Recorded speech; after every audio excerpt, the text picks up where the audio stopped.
Hello and welcome to Echo TV. My name is Binta Jallo and I am your presenter on this show today. With me today is MAMADOU LAMIN BADJIE, but before going forward, I'm going to allow him to introduce himself. Mr. BADJIE, please. BADJIE, rather. Good day to all your viewers. As you rightly said, my name is MAMADOU LAMIN BADJIE, a former councillor at KMC, commonly known as Councillor BADJIE.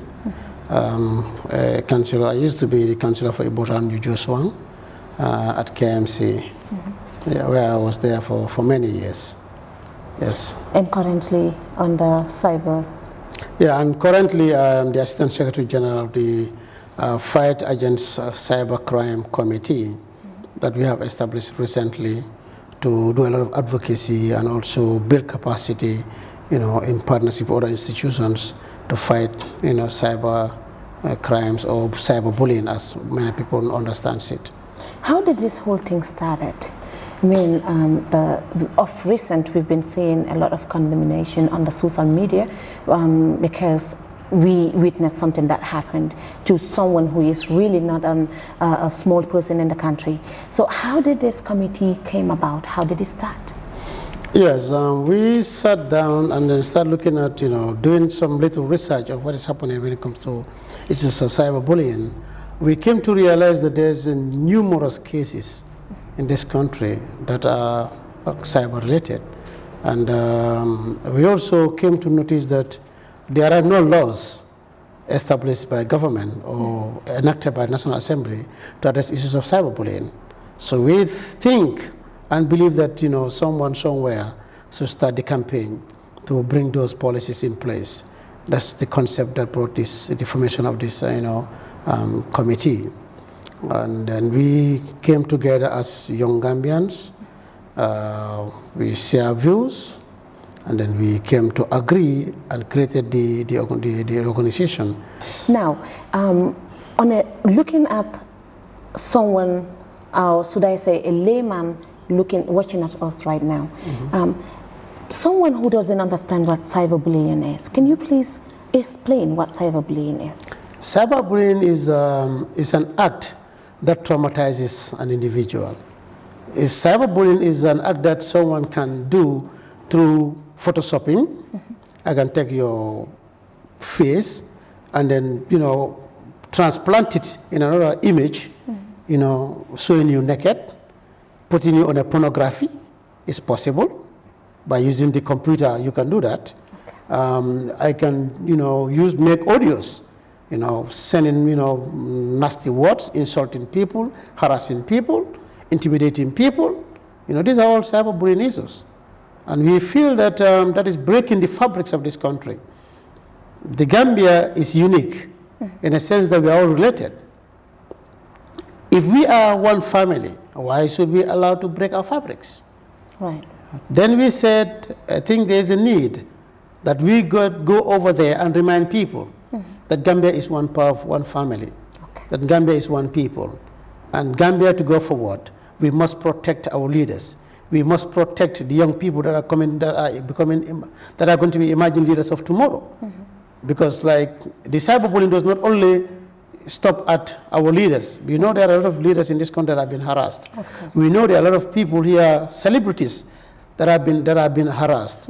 And cyberbullying can cause some psychological effects. It has some psychological effects. Cyberbullying can cause somebody to commit suicide. Cyberbullying can integrate families. There are instances where children abandon their parents. There are instances where husbands or wives abandon their husbands or their wives. There are instances where even children have been traumatized and they cannot even go to school because there is anxiety, fear, you name them. Now, this is going to be a little bit difficult because looking at the landscape and looking at how cyberbullying is at the moment on social media, I think it's going to be a little bit difficult for, you have a great task, I must say. Yes. And in order to succeed, of course, you need all stakeholders to support you on the cause that you're fighting. How do you think that you can overcome this fight? We have the conviction that with partnership, we can put certain institutions in place with government. If those institutions are in place, cyberbullying will be history in this country. Okay. If you go to example, I give you examples of certain countries. You go there, they have what we call a database system. The database system controls all pornographic, videos, like what is happening in YouTube. There are certain pictures you're going to post them in YouTube. There are certain videos you're going to upload them on YouTube. It's all controlled by a database system, which we can partner with government to see how best the Gambia government can work on getting, establishing one. And if that happens within the security sector, we are good to go. Great. And there are some technology that the security needs. They can crack down anybody who does cyberbullying, and the person can be prosecuted if there are laws.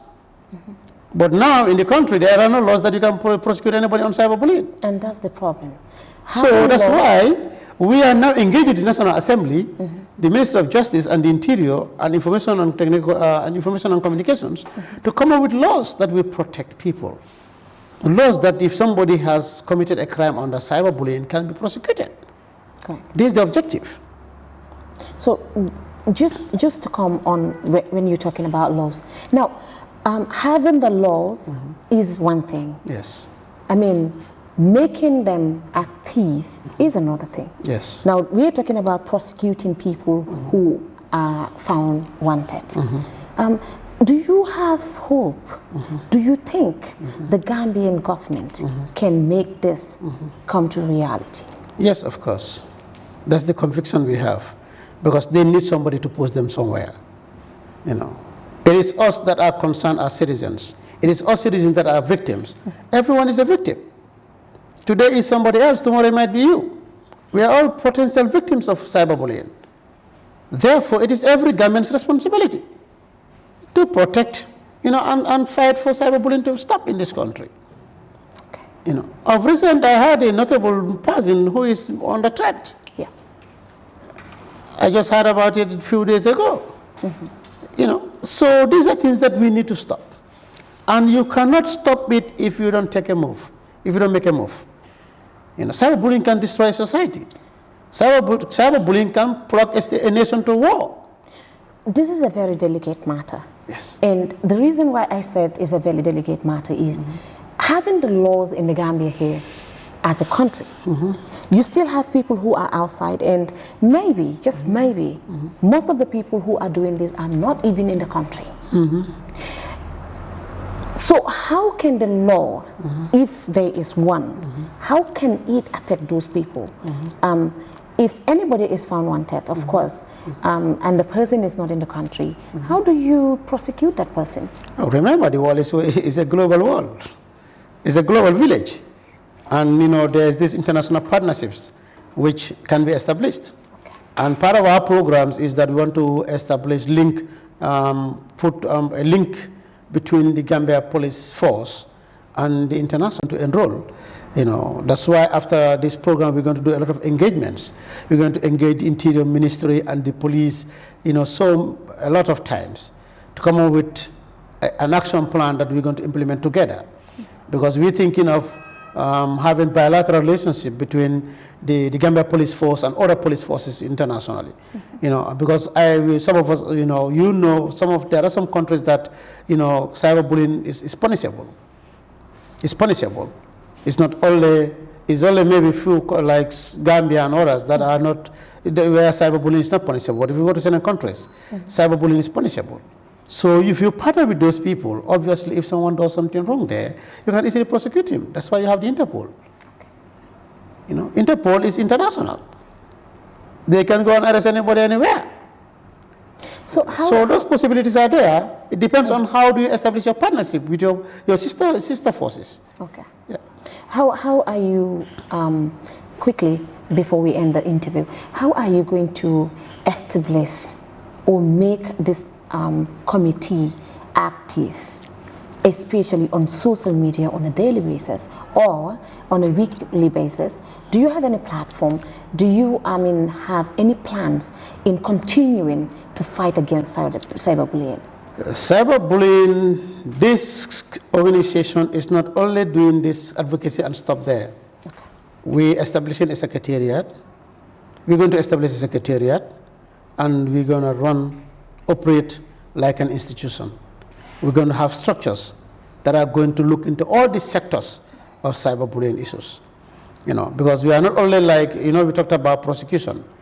So now if you are a victim and you don't have the capacity to hire a legal practitioner who will, back you up at the law courts, we can do that for you. Okay.